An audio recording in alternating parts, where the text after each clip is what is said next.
Welcome back to Dungeon Master's Corner. Today, we explore the origins of our inadvertent copyright infringement. Though in our defense, it's only illegal if you make money off it. Welcome back to another episode of Dungeon Master's Corner. My name is Brian, and with me today are... Nicole! And... Is it time, Brian? Is it time? It's time. It's time. Toss a coin to your werewolf, oh valley of plenty, oh valley of plenty! Thank God my character can sing better than me. Oh, yes. Andrew Brown is here. So today we are going back to another campaign. We've actually recently, not so recently, finished the Frost Maiden campaign, where Andrew was playing the wonderful Dongo, and I was playing the Warg. He was a sexy orc. It's fine.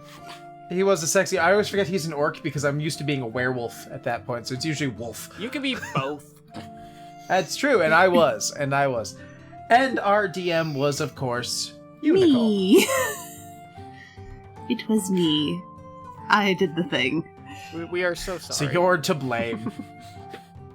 Am I, though? Am I really? Andrew apologized. I also kind of feel it's our years of friendship, Brian, that kind of led us to this point. Of just accidentally... Our years of shenanigans. Yeah, of accidentally creating characters from our series we love. Whether we mean to or not. Yeah, because we talked about this a little bit before. And toss a coin to your werewolf is, of course, a reference to toss a coin to your witcher, as Andrew so skillfully pointed out there. Yep. We did not mean to do that. We have talked about how we did not mean to create the characters the way we did. I wanted to play a blood hunter because, werewolves are cool. I love being werewolf. Blood hunters are awesome. So the fact that I could be a blood hunter and a werewolf, that was fucking awesome. I also wanted to play a bard, but I wanted to, I've never played a pure, straight lore bard where all my characters were always had a little bit of melee experience, and this one was pure, support. So I was like, I'm gonna do this, I'm gonna make him more of a support bard. He'll have a few attack spells and everything, but for the most part, he's just buffing the party and stuff like that and is controlled, more or less, which I did not realize how well I was doing until Brian pointed it out later, but we'll get to that. Haste the werewolf. Yeah, haste the werewolf. But we created these characters separately, might I add. We didn't even discuss what we were doing. We did not, and we created them for a one-shot, Banquet of the Damned, which we have talked about on the show before. And we decided that we both really liked these characters, we wanted to explore them a little more, so we brought them into Frost Maiden. Well, we requested, hey, can we play these characters? And Nicole, they would be a little over-leveled, but what did you do? Well, no, there was actually we did the Banquet of the Damned one-shot. There was the Temple of Shavaka was the second one-shot. Yes. Where you actually met Enoch Enoch. Percy. Yes. Enoch and Percy, that's right, both of them. Mm-hmm. And these were people who were going to be in our party for Frost Maiden later. We just happened to run into them. Yeah, and they're just like, we really like these characters. Can we bring them in? They're a little higher level. And it's like, yeah, sure, it's survival horror. If I give them an edge in the beginning, it's fine. They're a level or two higher than where they're supposed to be. It's fine. Just made a couple of the early missions easier. It's fine. And then we had our final member join in, and that was Ira. Ira was a little barbarian girl who was... raised by yetis. Bitten by a werewolf. That was her secret. She was secretly a werewolf, and we didn't know that when the game started. We found that fucking hilarious because, hi, I'm a werewolf too. Let's put you in your place, pup. But in order to cure Ira of her lycanthropy, Warg brought her to Istamain. Yeah. Istamain, which was the blood hunters of the north. That's where we all gathered and we compared notes and we trained and we prepared. And I started watching The Witcher, I think about a year into the campaign. Yeah. I think that's when it came out. And I'm like, oh, there's books based on this too. Let me read the books. I never played the game before. And as I watched, I started to go, well, that's weird. That there's a gruff, no-nonsense warrior type who hunts monsters. Specifically, I liked hunting fiends. With a annoying bard companion he puts up Hello. with. And a little girl that he needs to protect because she has great power in her. Oh, and there's a villain in this game that we befriended and turned into a good guy. The wizard. That he eventually seduced with his bad charisma. And brat-taming ways.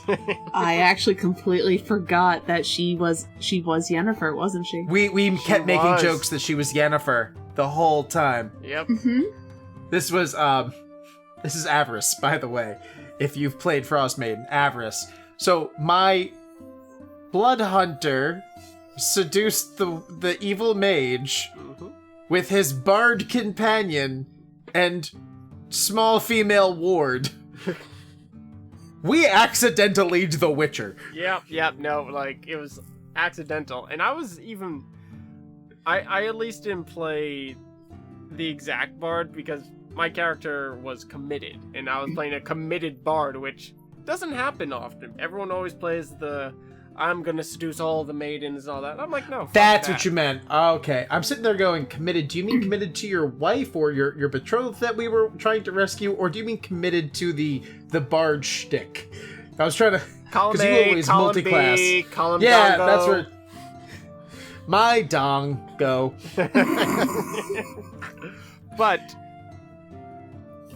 the whole thing was just funny when we finally realized, and then it was just like we became accidental parents as well through this because we realized mine and Brian's character were the oldest characters in the thing, and we weren't even that old. Like, I was like 23 to 25, I believe, is where I put Dongo at the time, because I'm like, all right, old enough to drink, old enough to, rent a car or something like that, but everyone else went teenage, and technically Org, in Orc years, was like teenage, but he was technically almost middle-aged, I feel. Yeah, he was getting to the middle of his life. He was there.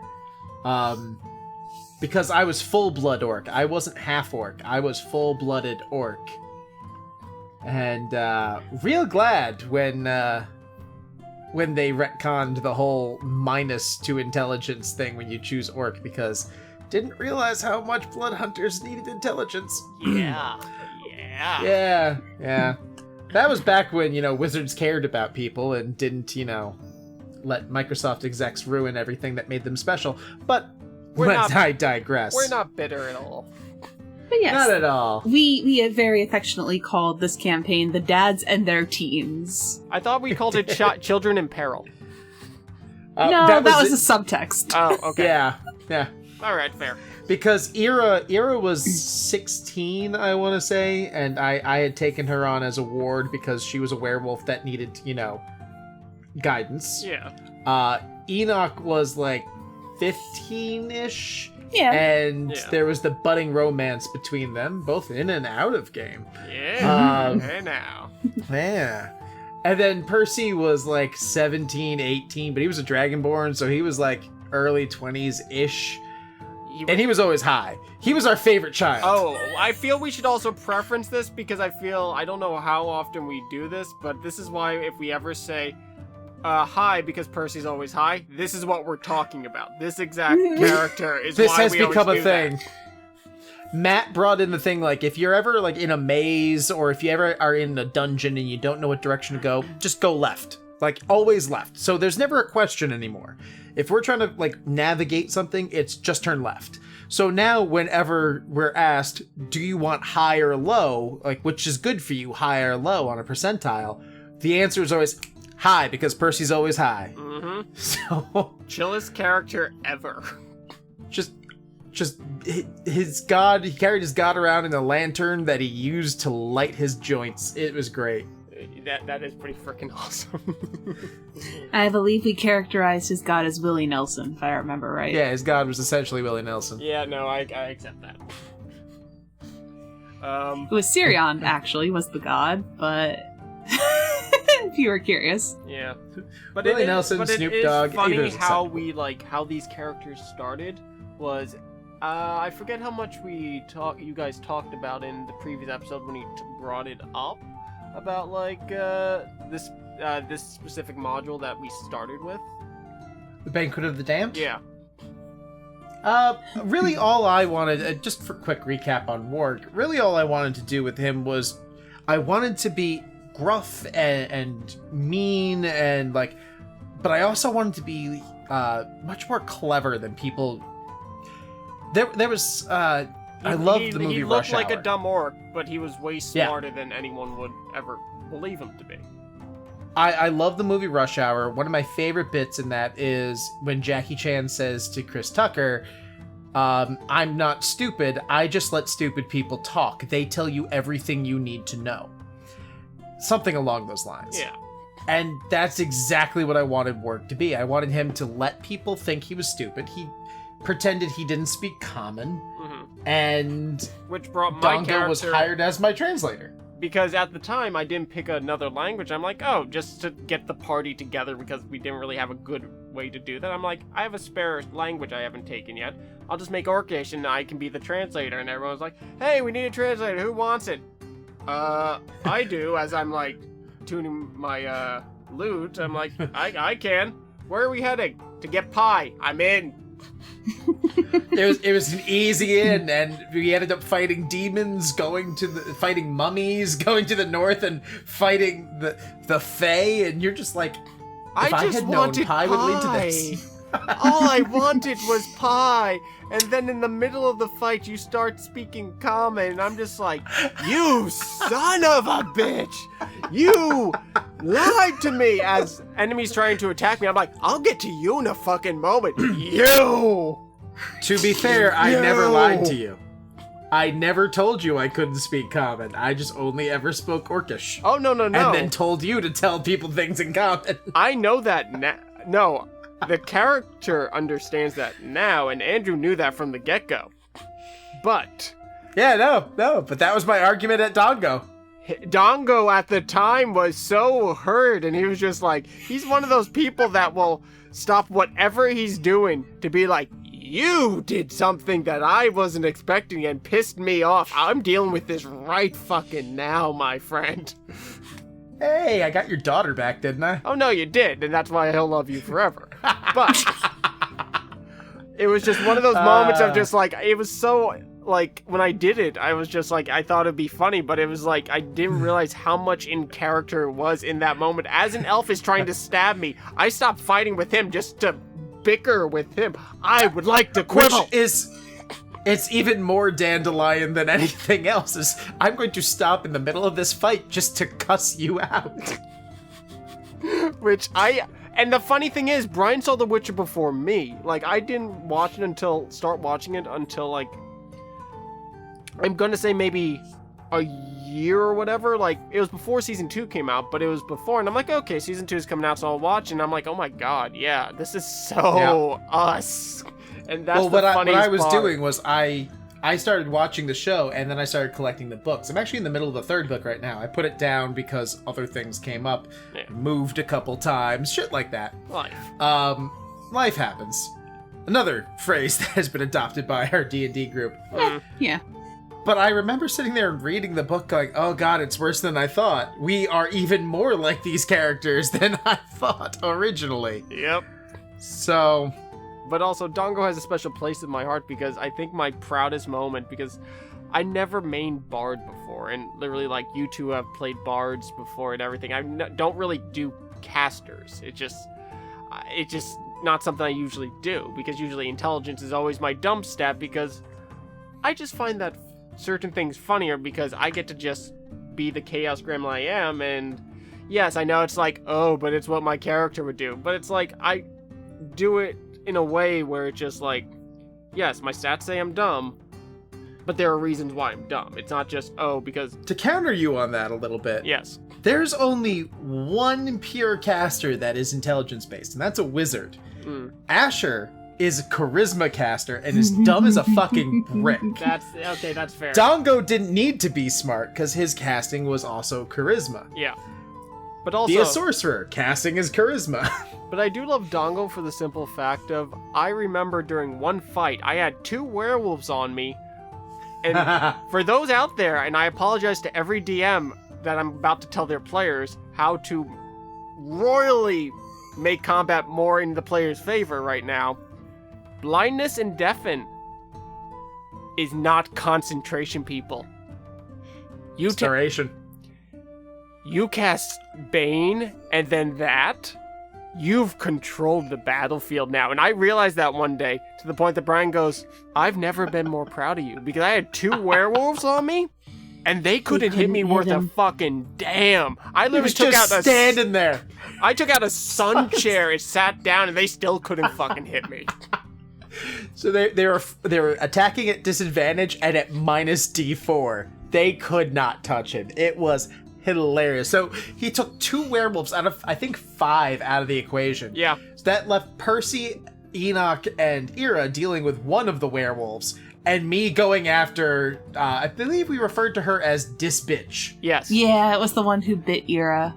But also, I forget how far, like, the radius of the square for, like, blindness and deafening was, but I was able to hit also this bitch as well, so she was also in that circle of that blindness, so basically I also took her out of the equation, while you royally wrecked her, or Ira royally wrecked her. I think Ira was the one fighting her, because I'm like, you know what, if we're gonna get vengeance on this bitch, then you're gonna be the one to get it. Because Org was that kind of father. It's like, all right, you want something, you're gonna have to go fucking earn it. Go do it. But I also do love this campaign as well, for the simple fact, I was Mama, you were Papa. Yeah. And Avarice became stepmama. Mm-hmm. Yep. But you're not my real mom. Neither is Dongo. That first time, I think my favorite moment with that was the first time that Ira went to Avarice for advice. Oh no. And it was super awkward for everyone involved. Yeah. But it was Avarice just sitting there going, why is this child asking me for advice? Well, she needs help, and you're a role model. How am I a role model? I should not be a role model for anybody. Why? And yet... But I do love Avarice now, just because Dongo and her became frenemies. So basically, I got to be a catty bitch to Nicole, and she got to be a catty bitch back to me. So it was just like, it was back wonderful. and forth. That was always so nice. And I hated Avarice in the beginning. Like, Andrew personally despised her. And then it was just like, oh, I can just You're fuck with her. supposed to. You're supposed to hate her. Yeah, no, you did. You're not supposed to kiss her. You're not supposed to kiss her. I'm sorry. I didn't mean to. Oh, like my favorite kettle, thing about Nicole. Pot kettle. That is also a good point. We have talked about you Shanghaiing my NPCs. Yes, but I haven't done it to a villain yet. Well, that's because my villains tend not to be redeemable. You're gonna go try and kiss, I don't know, Ichabod? No. You mean Archibald? Which one was right? God damn you, JJ! It happened again! We will get to Ichabod that was so in real. another story. I thought it was Ichabod. It was. I just wanted to give you shit. Don't do that. My brain's already mush. One of my other players fucked with me by calling one of my villains by the wrong name, and I eventually started calling him that wrong name. Thankfully, Nicole takes good notes and corrected me before I wrote it down. It was in Brian's notes. It was in Brian's notes. But we will get to that at another time, because I feel that's going to be a very specific time for what we call book talk. Brought to you by Reliably Chaotic. Yeah. We'll get to that. Hopefully by the time this is airing, that will be something that I have already accomplished. Working on it. Almost there. Mm-hmm. Anyway, Thank you for joining us for another episode of the Dungeon Master's Corner. I have been Brian. I've been Nicole. I am Andrew. Toss a coin to your werewolf, oh valley of plenty, oh valley of plenty. Whoa. I'm gonna end up tossing you off a This fucking is building no dongle if you don't stop fucking copyright singing. now. Oh valley Please of do. plenty. Ah! Bye. And bye. Bye. Take it away, outro guy. Thank you for joining us for another episode of Dungeon Master's Corner. If you'd like to support us, please visit our Patreon at patreon.com/reliablychaotic to toss us a couple coins. Preferably those Sacagawea ones. We like it a shiny gold. You can also drop us a line on Twitter at Reliably Chaotic. We'd love to hear from you.